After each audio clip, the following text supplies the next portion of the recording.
Добрый день, уважаемые присутствующие. Тема сегодняшней нашей лекции связана с таким видом литературного творчества, как художественный перевод. Мы знакомимся с художественным миром того или иного писателя через переводную литературу. В основном, естественно, мы знакомимся с зарубежной литературой с помощью профессионального переводчика. Художественный перевод сыграл большую роль в развитии осетинской литературы. Началом переводной литературы на осетинском языке следует считать первую книгу «Начальное учение человеком, хотящим учиться книг Божественного Писания», вышедшую в 1798 году в синодальной типографии в Москве. Что из себя представляла эта книга?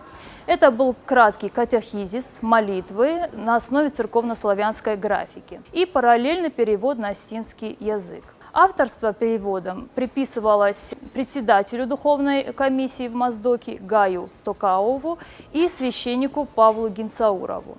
Дальнейшее развитие переводной литературы на осетинском языке связано с именем Ивана Ялгузидзе.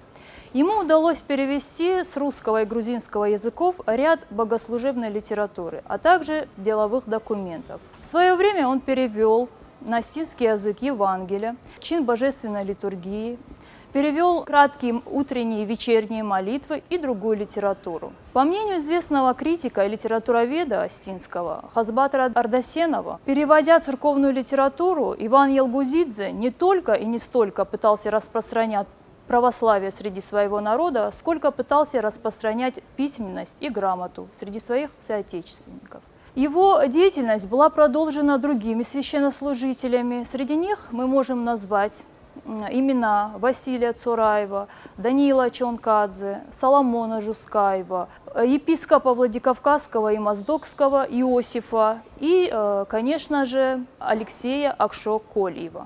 В свое время епископ Владикавказский и Моздокский Иосиф заметно потрудился над изданием на осетинском языке богослужебной литературы. Кроме этого, он перевел на осетинский язык и издал русский осетинский словарь, осетинско-русский букварь, а также краткую параллельную грамматику русского и осетинского языков. Выполняя подобную деятельность по переводу богослужебной литературы, и не только богослужебной литературы, он старался таким образом распространять и грамоту, и прививать христианскую религию среди осетин. Священник, просветитель, педагог Алексей Акшо-Кольев в свое время также переводил богослужебную литературу на осетинский язык. Его работы «Отче наш», «Акафист Божией Матери». Перевел он на осетинский язык Евангелия от Луки, а также он участвовал в комиссии по исправлению тех или иных переводов на осетинский язык, в основном богослужебной литературы. Эта деятельность священников была продолжена другой плеядой переводчиков. Во второй половине XIX века на небосклоне осетинской литературы зажглась звезда Косталя Ивановича Хитагурова. С его именем связаны первые переводы художественной литературы. Здесь мы можем назвать произведения Пушкина, произведения Майкова и, конечно же, Крылова. Его переводы «Ворон и лисица», «Халон Амаруваш», «Бирах Амакрикуб», «Волк и журавль», «Летний дождь», «Шардыгон Кавда», «Пойманная птичка», «Тио Машевалатта». При переводе Косталь Иванович Хитагуров старался адаптировать переводной текст под ту аудиторию, для которой этот текст и создавался. Например, если мы возьмем стихотворение Пушкина «Два ворона», нужно сказать, что это не оригинальное произведение самого Пушкина, а переложение им с французского языка шотландской народной баллады. Вот при переводе этого стихотворения Хитагуров адаптировал текст. Из 4 строф оригинала в переводе мы видим всего лишь 2. И то в этих 2 строфах автор перевода Косталь Иванович Хитагуров изменил последние 2 строки. Подобную адаптацию можно наблюдать и с другими произведениями в переводе. В начале XX века на страницах местной печати и отдельными изданиями стали издавать в переводе на осетинский язык произведения Короленко, произведения Ганса Христиана Андерсена, Максима Горького и других русских и зарубежных авторов. Переводчиками этих произведений были известные осетинские писатели и представители творческой интеллигенции: Хохт Латов, Георгий Малиев, Стефан Мамитов. Нужно сказать, что переводы произведений художественной литературы не носили системный характер. У первых переводчиков художественной литературы не было достаточной подготовки для подобной деятельности, как теоретической, так и практической. И все же нельзя не учитывать их заслугу в этой деятельности. Они подобным образом старались сближать народы между собой, а также пополнять сокровищницу осетинской литературы переводными произведениями. Деятельность по переводу русской и зарубежной литературы на осетинский язык начала принимать системный характер после Октябрьской социалистической революции. Нужно сказать, что очень большое внимание переводу русской и зарубежной литературы на осетинский язык уделяло Осетинское историко-филологическое общество с самого начала своего возникновения в 1919 году. Осетинское историко-филологическое общество – это ныне Северо-Осетинский институт гуманитарных и социальных исследований. Члены Осетинского историко-филологического общества с просветительской целью переводили произведения русских и зарубежных авторов. Среди них Гагус Гуриев, Губади Дзагуров, Цоцко Амбалов. Губади Дзагуров перевел на дигорский диалект новеллы Гиде Мопассана. Гагус Гуриев в свое время перевел басни и небольшие рассказы Толстого, а также известную социально-политическую драму немецкого писателя Гауптмана «Ткачи». Цоцко Амбалов в свое время потрудился над изданием на осетинском языке художественной литературы. Среди них можно назвать произведения Лермонтова «Ашик-Кириб», Пушкина «Метель», сказки Андерсена «Снежная королева», «Соловей», «Ледяная дева». Но известность Цоцко Амбалову принес прозаический перевод драмы Шиллера «Вильгельм Тель». Над переводом этого издания он работал 9 лет. К переводимому тексту он обращался 2 раза. Первоначально перевод был сделан им из русскоязычного перевода, не из оригинала, и издан в 1924 году в Берлине в издательстве Гутного. Затем уже после тщательного изучения немецкого языка он уже обратился повторно к своему тексту перевода и внес необходимые, на его взгляд, изменения, уточнения, чем улучшил качество перевода.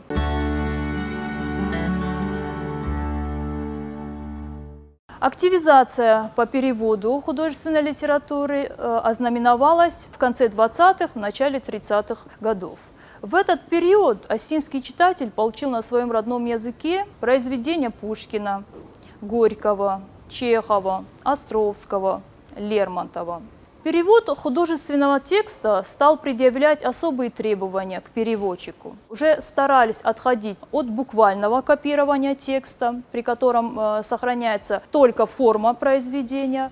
Старались отходить от вольного обращения с текстом, при котором допускалось немало ничем не оправданных отклонений, добавлений, опущений и так далее. В начале XX века существовала деятельность различных драматических кружков, силами которых переводились и ставились на сцене произведения художественной литературы. В Тифлисе действовала осетинская секция, которая проводила культурно-просветительскую работу среди осетинских тифлисских рабочих. Силами этой секции были переведены на осетинский язык произведения Лангмана, Эристави, Цагарелли. Из русских писателей можно назвать Чехова, его произведение «Медведь», «Предложение», а также пьесу Льва Николаевича Толстого «Первый винокур». Открытие в 1931 году в Южной Осетии, а в 1935 году в Северной Осетии Осетинского профессионального театра – это было мощным толчком в развитии драматургических жанров. Первый репертуар театров он состоял в основном из переводных произведений. Можно назвать пьесы Мольера, Шекспира, Отелло, Гальдони, Лгун, хозяйка гостиницы. Из русских писателей можно назвать произведения Пушкина, «Каменный гость», «Цыганы», Островского «Гроза», Максима Горького «На дне», Васа Железного и многие-многие другие произведения ставились на осетинской сцене. В конце XX века стало уделяться внимание проблемам теории художественного перевода. Одним из первых, кто обратился к теоретическому осмыслению проблем художественного перевода в осетинской литературе, был известный осетинский писатель Нигер Иван Джанаев. В 1929 году он написал работу, которая называлась принципы художественного перевода и переводы интернационалом. Здесь, в этой работе, ссылаясь на лучшие работы Советской школы перевода, он рассмотрел впервые в осетинской литературе такие термины, как адекватный перевод, а также те требования, которые переводчик должен предъявлять прежде всего к самому себе, а также те требования, которые предъявляются к художественному переводу. По мнению Нигера, художественный перевод, адекватный художественный перевод – это равноценный оригиналу художественный текст. Это прежде всего верный, художественный, красивый, выразительный перевод. По мнению Нигера, некрасивый перевод – это грех перед культурой, а неверный перевод – это грех перед народом. Что касается требований, которые он предъявлял к переводчику и к переводу художественного текста, Нигер считал, что первонаперво переводчик должен прекрасно владеть двумя языками. Должен прекрасно знать язык, с которого он переводит, и язык, естественно, на который переводит. Также, по мнению Нигера, переводчик должен соблюдать синтаксические формы оригинала и воспроизводить их на том языке, на который переводит. Но нужно сказать, Нигер сам как практик, а перевел он очень много художественной литературы на осетинский язык, не всегда эти принципы и требования соблюдал. Им не раз практиковался метод отказа от воссоздания формы художественного текста в угоду точной передачи содержания. Тут мы можем назвать текст «Песни о соколе» Максима Горького. Все мы знаем, что произведение написано в прозаической форме. У Нигера форма стихотворная. Но, несмотря на это, Нигеру удалось воссоздать в переводе все другие особенности и элементы художественного текста. И прежде всего ритмическую организацию текста. И перевод Нигера «Песни о соколе» считается лучшим переводом этого произведения. Заметный вклад по переводу художественной литературы на осетинский язык внес известный общественный деятель, педагог Бабу Зангиев. В свое время ему удалось перевести на осетинский язык повести Льва Николаевича Толстого, «Казаки», «Хаджи Мурат», рассказы Максима Горького, «9 января», «Челкаш» и многие-многие другие художественные произведения. Его переводы до сих пор остаются непревзойденными, а повести Льва Николаевича Толстого на осетинском языке, они переиздавались не единожды раз. Заметный вклад по осуществлению переводов на осетинский язык художественной литературы внес и Харлампий Дмитриевич Цумаев, просветитель, священнослужитель. В свое время он потрудился над изданием на осетинском языке таких произведений русских писателей, как произведение Максима Горького «Песня о буревестнике», зарубежного автора Джон Рида «10 дней, которые потрясли мир». И, конечно же, перевел он известный роман Михаила Юрьевича Лермонтова «Герой нашего времени». На осетинском языке звучит как «Махараштаже жгохтлаг». Если говорить о принципах перевода, то здесь мы можем наблюдать и присутствие буквального перевода. Именно этим принципом приведено произведение Максима Горького «Песня о буревестнике». Вольным переводом он отобразил рассказ Ахмета Цаликова «В обреке». Всем требованиям адекватного перевода соответствует его перевод романа Лермонтова. Заслуга переводчика в том, что он не только обогатил свою родную литературу произведениями русских писателей зарубежных, но и в яркой демонстрации стилистических, семантических и лексических богатств родного языка. Но нельзя сказать, что в рассматриваемый период, это 30-е годы, только уделялось вниманию переводу русской или зарубежной литературы. Стала переводиться и осетинская литература на другие языки. Очень большое внимание переводу национальной литературы на русский язык уделял Максим Горький. На первом съезде Союза писателей СССР в 1934 году им была выражена необходимость издавать на русском языке лучшие произведения национальных писателей.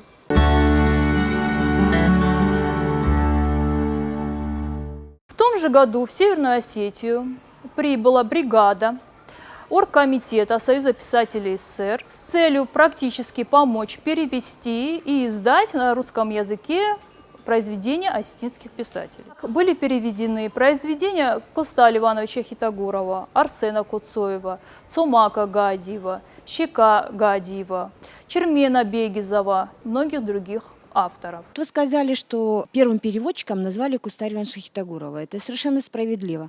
Но мне бы хотелось узнать ваше мнение о том, имеет ли смысл переводить поэта, допустим, Куста Хитагурова на русский язык, когда он писал и на русском, и на осетинском языке. Куста совершенно определенно знал, кому он адресует свои произведения на русском языке и на осетинском языке. И кого вы считаете лучшим переводчиком Куста, предположим, на русский язык? Да, действительно, Коста Ливанович Хитагуров прекрасно знал и русский язык, и осетинский язык, но никогда сам к переводу своих собственных произведений не обращался и доверял столь ответственный труд профессиональному переводчику. Начиная с первой половины XX века систематически стали появляться в переводе то на осетинский, то на русский язык произведения Коста Ливановича Хитагурова. Ответить на вопрос, кто из них лучше перевел Коста, я, наверное, затрудняюсь, потому что некоторые произведения Коста Ливановича Хитагурова, например, «Особа», переводились неоднократно. То же самое можно сказать и о другом прозаическом произведении Коста Ливановича Хитагурова «Охота за турами». Первый перевод, например, перевод Тотьева, он был издан в 1920 году. Следующий перевод, он издан в конце прошлого века. Перевел его Музафер Засохов. Естественно, большой временной разрыв в переводах не может не сказаться на качестве переводов. Развивалась и теория перевода, и практика перевода, и уже, естественно, к переводу художественного текста переводчики стали более тщательно подходить. Занимается ли сейчас в наши дни кто-то переводами? Появляется много зарубежной литературы, не только классической. Есть люди, которые сейчас занимаются переводом? Спасибо. Из переводчиков я могу назвать блестящие переводы Музафера Засохова, Тотраза Кукаева. Творчество осетинских писателей очень много переводится сейчас на русский язык. И таким образом русскоязычный читатель знакомится с творчеством осетинских писателей. Скажите, пожалуйста, какова вероятность погрешности при переводе даже профессионалами в силу неполного понимания этнических и культурных особенностей, особенно более ранних произведений, более раннего периода, скажем так? Спасибо. Все мы знаем, что в текстах осетинской литературы встречаются национально-культурные элементы, образы, которые трудно передать русскоязычному переводчику на осетинский язык. Некоторые переводчики старались стирать тот национальный колорит, который присутствует в переводимом тексте. Другие старались объяснить все незнакомое для русскоязычного читателя либо в сносках, либо в самом тексте. Не всем удавалось передать адекватно национальный колорит. Некоторые старались преломлять художественный текст на свою аудиторию, то есть стирать тот колорит, который присутствует в тексте. Подводя итог сегодняшней лекции, хочется сказать, что вклад художественного перевода в осетинскую литературу очень велик. Наряду с оригинальным творчеством писателей переводная литература сыграла большую роль в духовном и нравственном обогащении осетинского народа. Обращаясь к переводу произведений русских и зарубежных писателей, осетинские писатели пополняли ее сокровищницу, а художественный перевод для них стал великолепной школой мастерства в накоплении профессионального опыта. Спасибо за внимание, спасибо за интересные вопросы.